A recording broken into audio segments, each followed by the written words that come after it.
তার প্রথম প্রমাণ হচ্ছে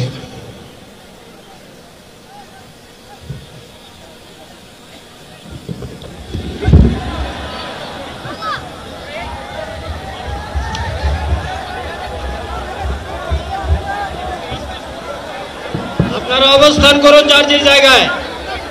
আপনাদের সবকিছু দেখার সঙ্গে জায়গায় স্থান পরিবর্তন করবেন না, সবাই জায়গায় থাকেন। সম্মানিত ভাইয়েরা, আপনারা শান্ত ভাইয়েরা, আল্লাহ রাব্বুল আলামিনের রসের মেহমানিতে সদরে মাহফিল মুহতারাম আমিরে জামাত অচিরে শেষ হয়ে যাবেন ইনশাআল্লাহ। আমি আল্লাহ তাআলার শুকরিয়া আদায় করি,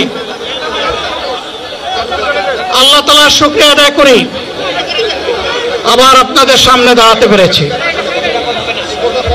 আমি বলেছিলাম দুর্নীতিমুক্ত বাংলাদেশ ইনশাআল্লাহ সবাইকে নিয়ে আমরা গড়ব। আমরা কথা দিচ্ছি বাংলাদেশ জামাত ইসলামী যদি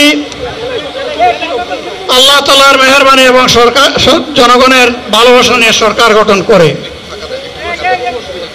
তাহলে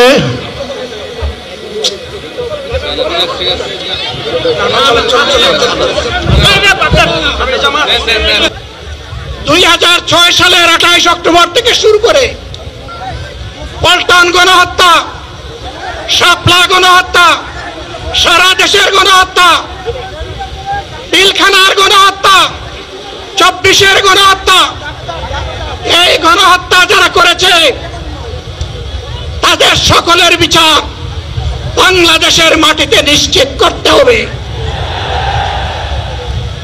এদের বিচারের দৃশ্যমান প্রক্রিয়া শুরু না করা পর্যন্ত পুরানা ব্যবস্থাপত্রে বাংলাদেশ আর চলবে না। আমরা আমাদের চেয়ারম্যান সাহেব বেশ করি, আমাকে ফোন করছি।